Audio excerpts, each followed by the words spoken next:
History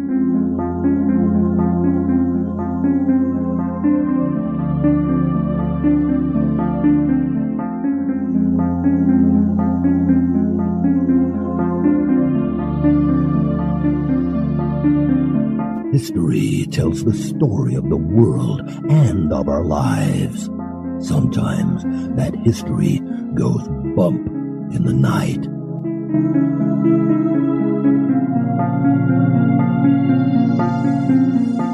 Broadcasting from the center of Oddity and the supernatural in Central Florida, it's the History Goes Bump podcast.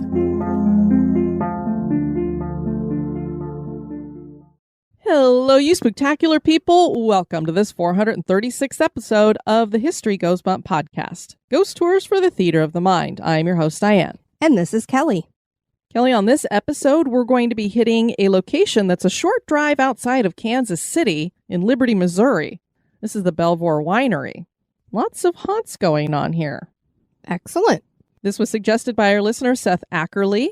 So thank you for suggesting that, Seth. Before we get into talking about that, we have two people to welcome into the spectacular crew, Melissa and Lori with an IE.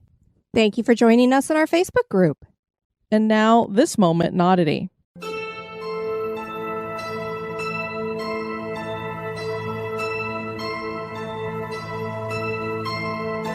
Inside the Angeles National Forest in the San Gabriel Mountains, above the city of Azusa in California, one will find the Shoemaker Canyon Road.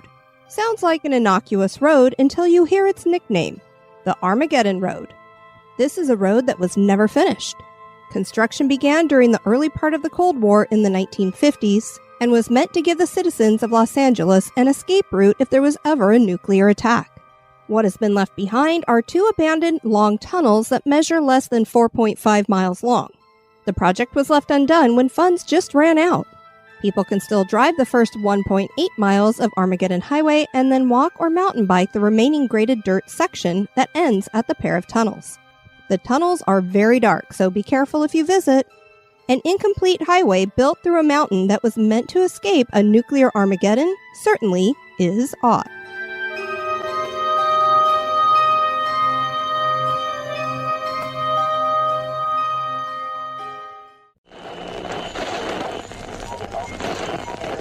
Get out. And now, this month in history.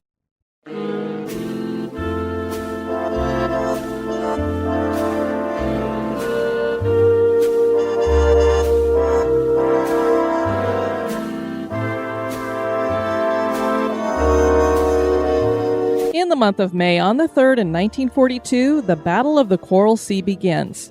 The 4-day battle between American and Japanese forces was the first air-naval battle in history. Allied forces had intercepted a message that revealed that the Japanese were planning to invade Port Moresby in southeast New Guinea. This would give Japan control of the Coral Sea. Japanese were surprised by an attack of American planes from aircraft carriers when they entered the area. Both sides would suffer losses, with the Japanese losing 70 warplanes and America lost 66. The victory went to the Allies because the Japanese were left without enough planes to carry out the invasion on Port Moresby. This strategic victory would also help the Allies in the future Battle of Midway. That battle would end Japan's advance and lead to the final surrender of Japan.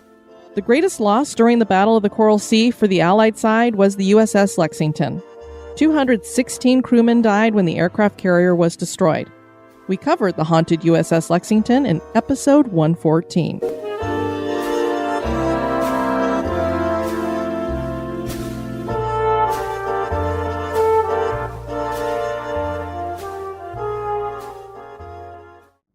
There are 3 historic buildings that still stand on the property that is now home to the Belvoir Winery in Liberty, Missouri.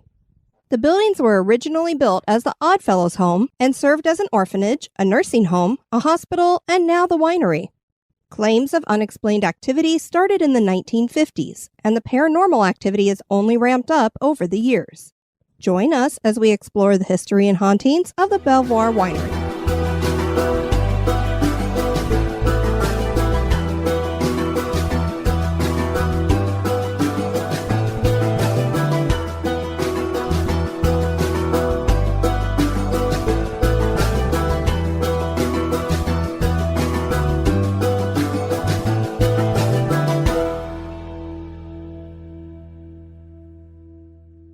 Missouri is the second oldest incorporated town west of the Mississippi, and the name was inspired by one of the unalienable rights in the U.S. Constitution. Settlers started arriving in the early 1800s, and the town was officially incorporated in 1829. Liberty was considered the jumping-off point for people wanting to head into the frontier. Westward expansion would launch from here, and Liberty Landing became an important dock. Joseph Smith was in jail here during the winter of 1839 after the Mormon War. And a little fun fact, going back to the Liberty Landing dock, steamboats fired a cannon before they arrived at the dock to give the town a heads up. Oh, my word. We're bringing your supplies. Anybody want to come shopping? Kaboom. Better hope you're firing the cannon somewhere where there isn't something. Oops, sorry about that. We hit the shop we were supposed to drop the load off at. The Independent Order of Oddfellows, or IOOF, is one of the oldest and largest fraternal orders in America. They're also a secret society and have their own set of rituals. The group was formed in the United States in 1819, but originally got started in Europe in the 18th century. They commit themselves to elevating the character of the person and embracing diversity. The command of IOOF is to visit the sick, relieve the distressed, bury the dead, and educate the orphan. And they dedicated themselves to helping those less fortunate. They built various homes around the country for orphans, widows, and the elderly, and one of these places was Liberty, Missouri. The IOOF got started in 1835, and by the end of the century, they had built their Oddfellows home on a plot of 240 acres. The process got started in 1883 with the first petition to establish a state Oddfellows home. Bids would be taken starting in 1894 to locate a site, and Liberty was selected on the fourth ballot. It probably helped that Liberty offered $17,000 in money, and the Liberty School Board offered free tuition to Liberty High School for children who would be living at the orphanage. Kelly, secret societies have always intrigued me ever since I was a kid. Because they're secret? Exactly. No, it's just anything that has that mysterious thing to it, whether it's the Masons or what have you. Now, the Oddfellows have a lot of good stuff behind them. Most secret societies on the surface apparently do as well. A lot of our listeners will be very familiar with one of their symbols because we've had it on our cemetery bingo a couple times, and it's that chain that has the 3 links on it. You'll see this on headstones quite often for people who are members of the Oddfellows. And those 3 link chains stand for friendship, love, and truth. And they also represent this. They have another symbol that has arrows instead, and it represents the friendship, love, and truth as well. Is that when they have the arrows that are kind of crossed in an X and then one through the middle as well? Yeah, and then usually with that symbol, they have a bundle of sticks that goes with it, and that stands for concerted efforts. So as we can see here, the Oddfellows came in here and they wanted to do some good, and that's why they're going to build what we're going to be looking at here. But on top of all of that, the other thing that makes the Oddfellows fun is the skeleton. Anybody who's gone through an Oddfellows former temple or whatever, you've heard that they've always had one skeleton in there. And we'll be talking a little bit more about that in a bit. The IOOF were basically going to upgrade the almshouse, which had been popular in the country previous to this time. These buildings would be more modern and have heating and plumbing. The first structure built here didn't last long. And get a load of this, Kelly. The pipes had frozen one winter, and in an attempt to unthaw the pipes, the entire building was burned down. Oh, my word. So I believe the first structure that was here had been a hotel. And so when the Oddfellows came along and they bought the property, they bought the hotel as well. And that's what they converted into their Oddfellows home. And the cook got this brilliant idea because apparently he needed to get some water out of the pipes. I don't know how he did it because this would have been at an earlier time. So I don't know if he set a fire or what, but he burned the place down. The order put out a call to architects who could design fireproof buildings. Maybe not hire that cook again. That would really help. One of these architects was William B. Ittner, who specialized in the Jacobean Revival architectural style.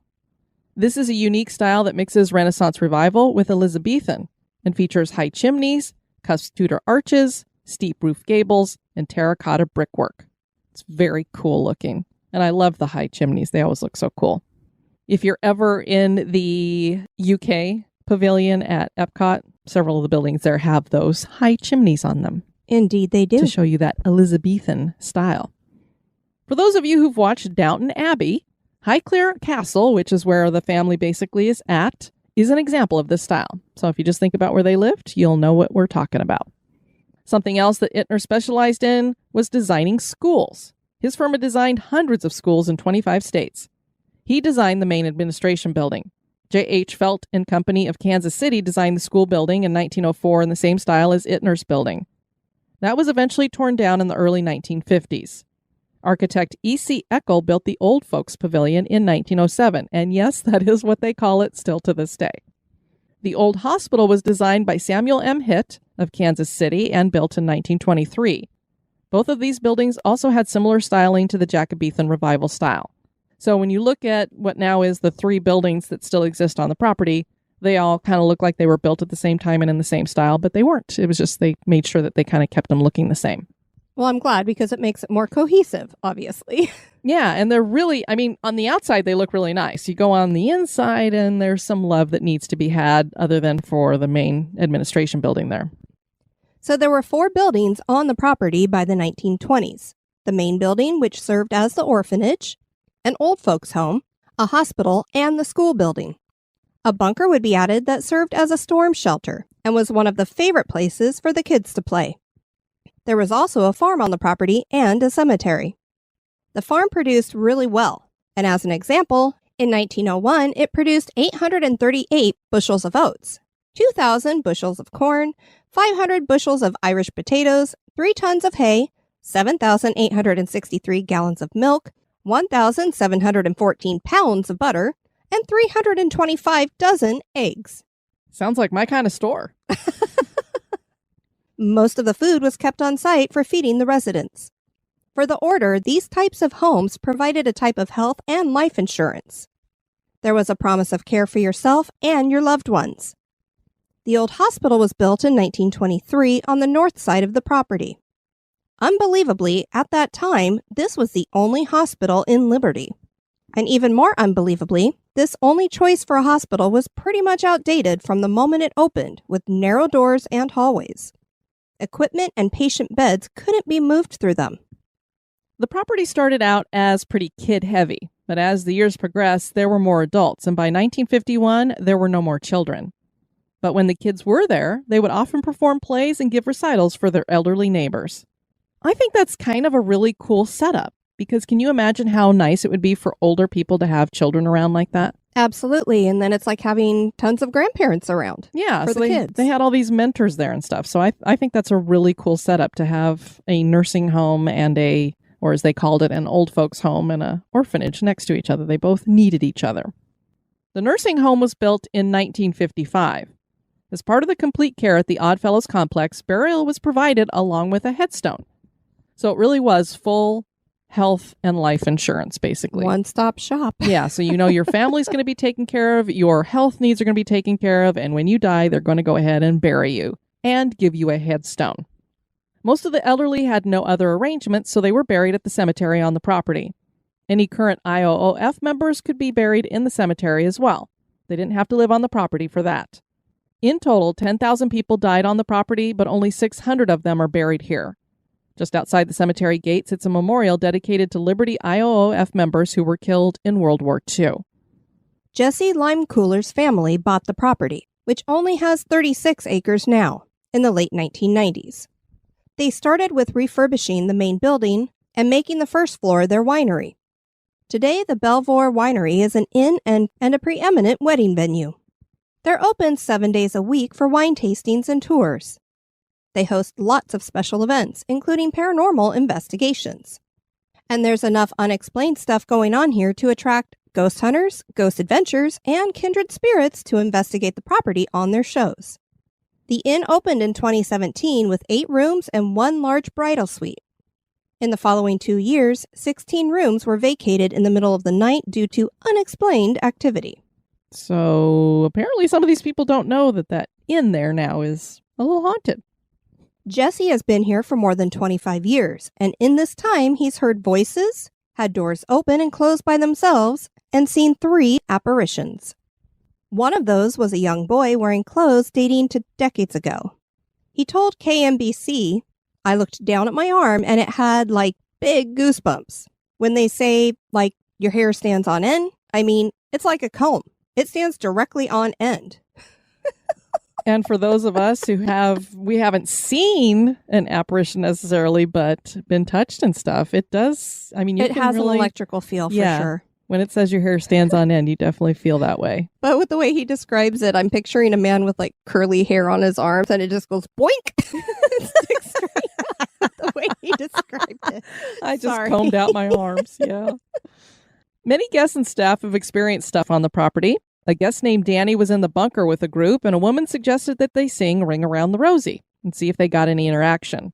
Right after the first line was sung, the group distinctly heard a child's voice sing, "A pocket full of posies." Aww. Now, I love this because sometimes, we've caught things on the spirit box where it sounds like us coming back at ourselves.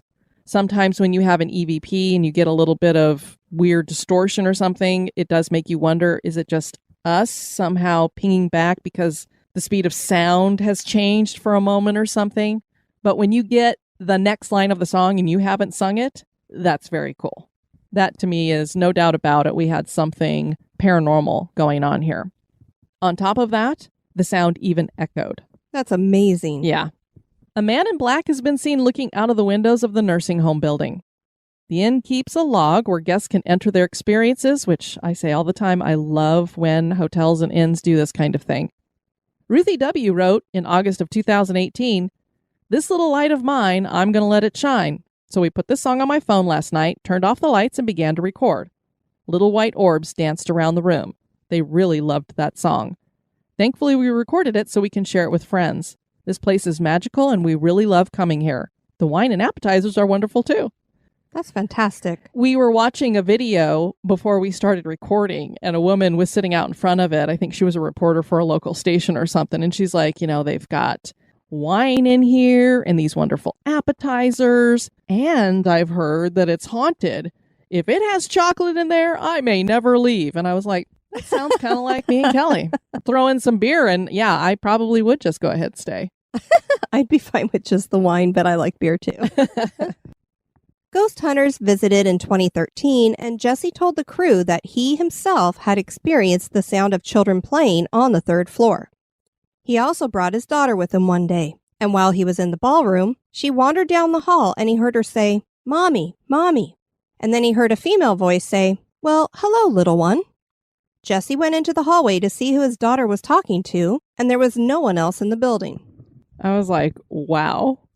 Because not only does he hear his daughter talking to something he can't see, but it responded back to his daughter. Yeah. And the fact that she said, "Mommy, Mommy," it must have looked kind of similar to his wife. I would figure. A photographer named Brian told Jason that he had left his camera bag in a room on the first floor, which he locked before he went up to the third floor to look around.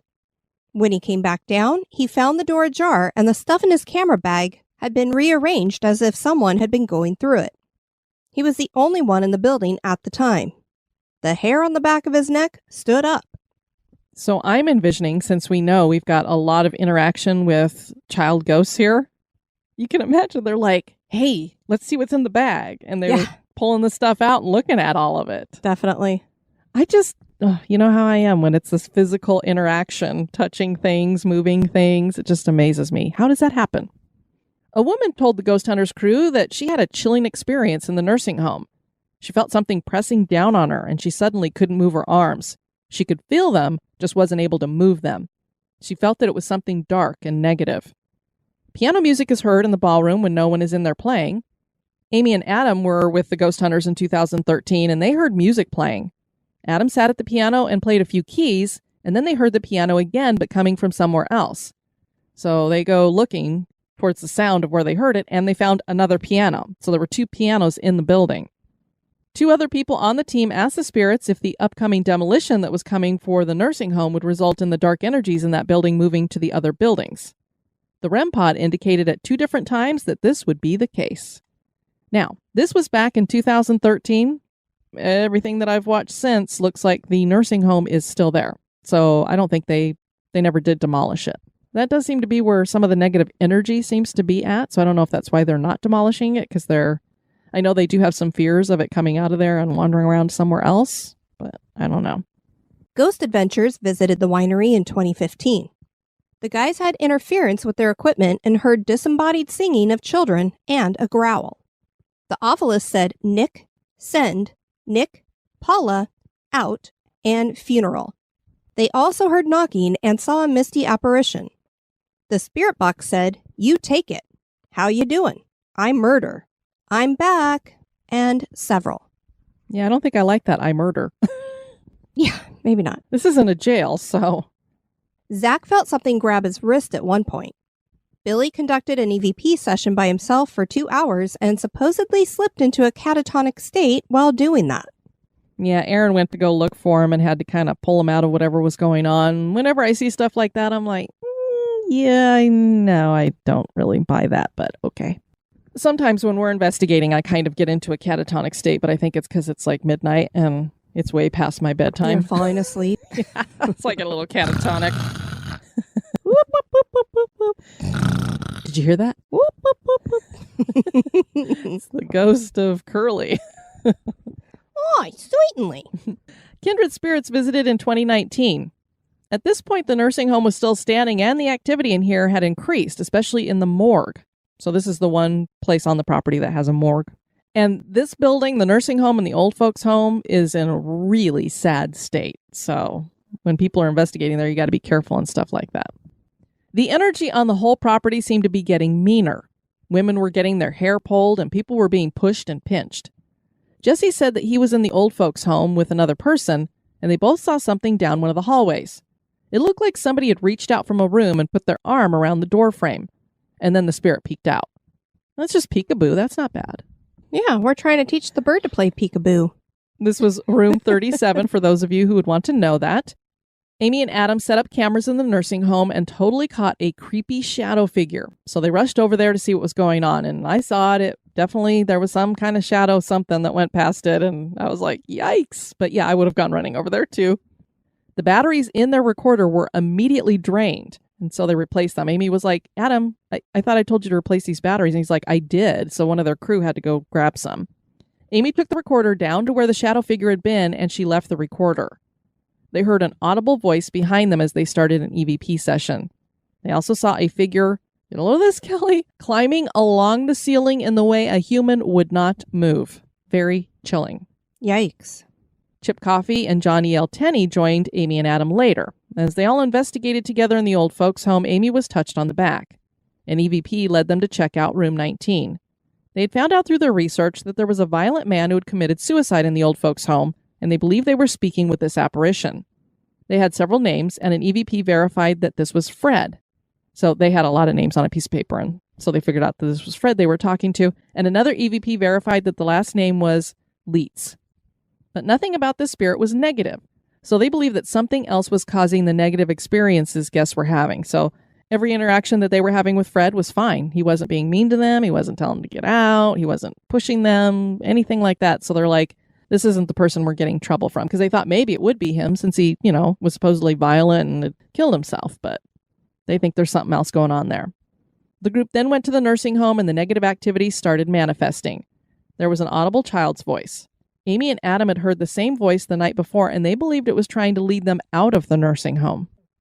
Which is, interesting if you think that the children were there kind of looking out for them and being like, you don't want to be in here with whatever's in here. Right, could be.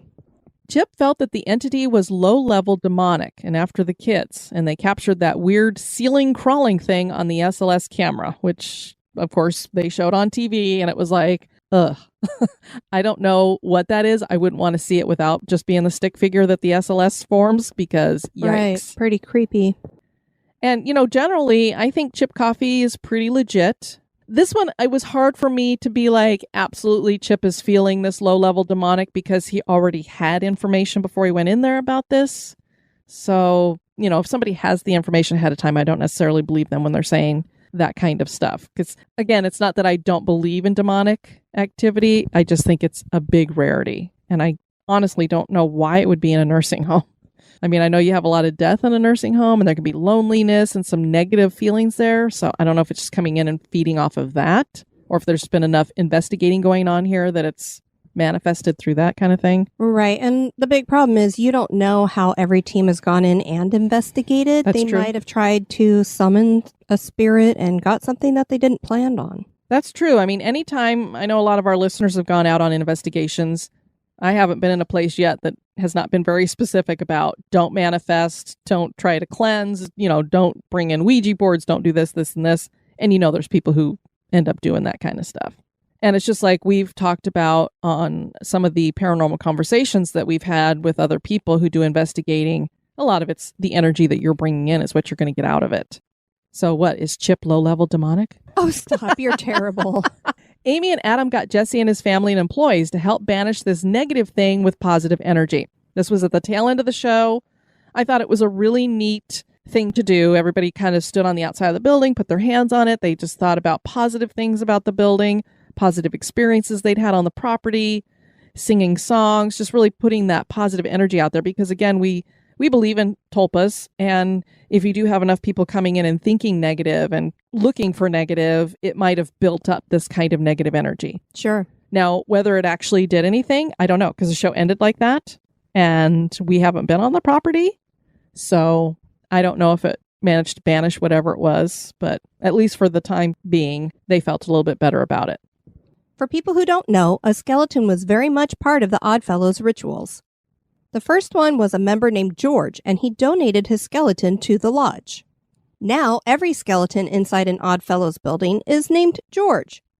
The George that was at Belvoir Winery is still there in a case. Now, I don't know about the skeletons that are in these later Oddfellow buildings, if they're the real deal, but the first one definitely was. And I kind of have a feeling that they were real in all the other ones, too. It just seems like that would be more part of making their rituals more legit if you had an actual skeleton there. And I believe the one that's here at the winery is legit, too. The Belvoir Winery is a beautiful property. This was home for a variety of people through the years. Have the spirits of some of those previous residents decided to stay here? Is Belvoir Winery haunted? That is for you to decide.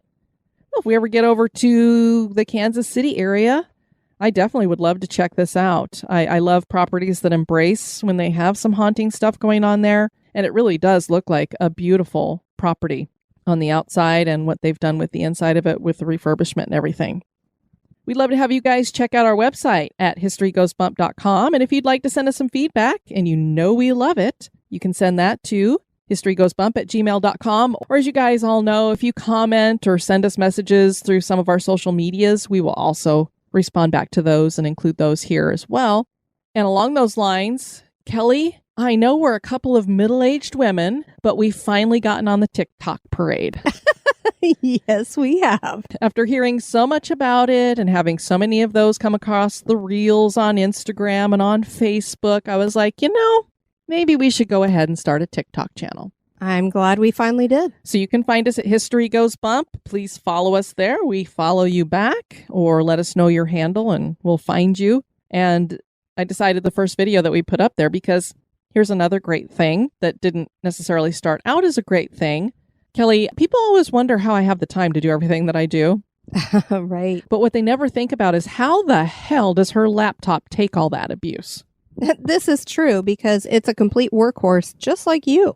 Yeah, when I'm not cleaning houses, I am on the laptop, which is a lot. So Kelly and I are planning a little road trip up to Salem. Yes, we will let you all know the things that we're doing along the path if you want to join us for ghost tours or what have you. And I looked up because Kelly had said something. I went, Kelly, I yelled. And whatever I did when I yelled, it must have been really horrifying for the laptop, because I looked down at my laptop and the screen was melting away. And I was like, what is happening? What's happening? And it got all pixelated and weird colors. So I was like, well, let me restart it, because I don't know, something got kind of weird and no more screen came up. Waited a while and tried to reboot it again. And I was like, oh my God, which is complete panic for, as other indie creators out there know, when it comes to podcasting and stuff. It's like, oh my God, you just cut my arms and legs off. As we were perusing what we're planning on doing along the trip, I think it was the statue of Baphomet that did it.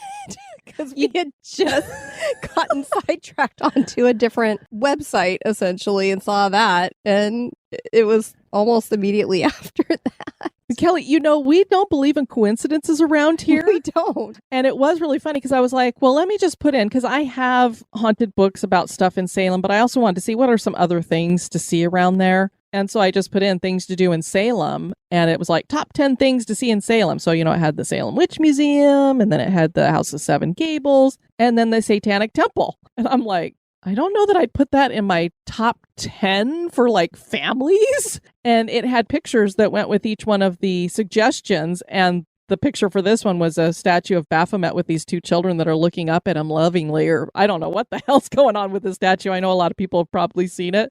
I went on to another page and then said something to Kelly, so I don't know if there was a connection. Needless to say, thank you to the executive producers of History Goes Bump, because we're not kidding when we say you guys are the ones who keep us going. Normally, I would have been in a complete panic going, I can't plop down another, $1,000 on a laptop because I need something that, isn't just a little simple laptop. It's got to take on video and all kinds of stuff. So thankfully, I didn't have to panic about that because you guys keep us running. So thank you for the brand new laptop that we have. That being said, the new laptop I got has these apps that you can have on it with Instagram and TikTok and everything, so I can do videos straight from the computer, not just from the phone. So that's why I was like, well, maybe we'll go ahead and jump on the TikTok bandwagon. And all the younger generations are going, dude, that's been around for a long time. I know. So the first video that we have up on our TikTok, I went back through some of the old videos we have, and I found Kelly when we went into Greenwood Cemetery, and we were at the nursery area, and we were singing Twinkle, Twinkle, Little Star, and got a little child spirit to turn on and off the flashlight for us. So you can see that video there, and we also put it up on Instagram. Yeah, that was a really neat experience. And then we heard from Mary over on Patreon. She said, I lived in Rapid City my whole life. For my 16th birthday, Mom let me and my friends stay in the bride's room. And that's at the Hotel Alex Johnson, which was our last episode. We had all the lights on to start with, just chilling. It was a weekend in January and no one was at the hotel. Mom knew a staff member who agreed to let us stay by ourselves. While staying in the bride room, 812, the light in the bathroom turned off on its own. I never screamed so loud. Not only that, as we slept, we left the bathroom light on because we were too scared to sleep with all the lights off, LOL. Childish now, but hey, we were scared. I woke up to my friend grabbing my arm and whispering, "Did you just yank my ankle?" I thought she was kidding, and I laughed. I looked towards the window, and I swear, in the reflection, I saw a lady in white walking out of the room. We screamed yet again and took the stairs to the lobby. Poor front desk guy took us to our room as if we were small children and he was our family. He unlocked the door and checked the room. He smiled and apologized for the bride's behavior and left us alone. I'm not going to lie, we decided to not sleep after that. Aw. But what a cool experience. And then to see what might have been the bride walking out. Definitely. Thank you for sharing that, Mary. And she and her mom were really excited because we did something in their area. And I was like, oh, I'm glad I did that, because I was like, we haven't done anything in South Dakota for a while. So want to thank you guys for tuning into this episode. I've been your host, Diane. And this has been Kelly. You take care now. Bye-bye. This episode is brought to you by our executive producers. Dispatches from the Grave Digger. We want to thank Jonathan Morningstar for increasing his support. We're going to be moving him under an obelisk tombstone. Thank you so much for supporting the show. Be sociable. Drop the chain rattling, neck biting, and shape shifting, and join us on Facebook and Twitter at History Goes Bump. Like the page and follow us.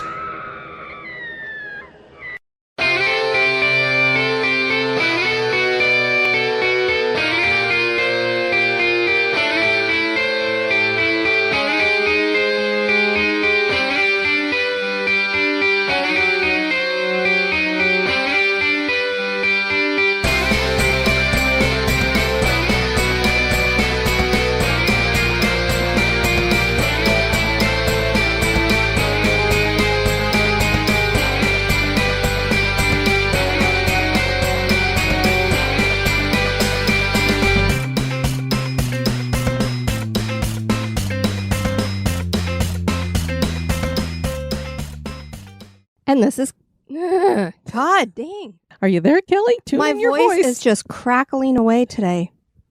And this is Kelly.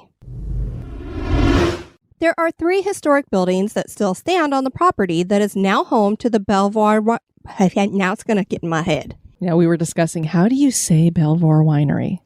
And I say Belvoir. Belvoir. Belvoir. It does sound a little bit It's more French. winery-ish. Ish. But everybody that I've heard on TV that has investigated the place and the videos on YouTube have all said Belvoir. Not Belvoir. Belvoir. Belvoir. Just not as drawn Belvoir. out as I say it. Yeah. A bunker would be added later. Nope. We have so many bloopers of you saying, da-da-da-da-da. Nope. Now everybody knows that's exactly what Kelly does. I write my own script. Yeah, I made a mistake. Nope. The inn opened in 2017 with 8 rooms and one large Bridal suite. It's a bridal suite.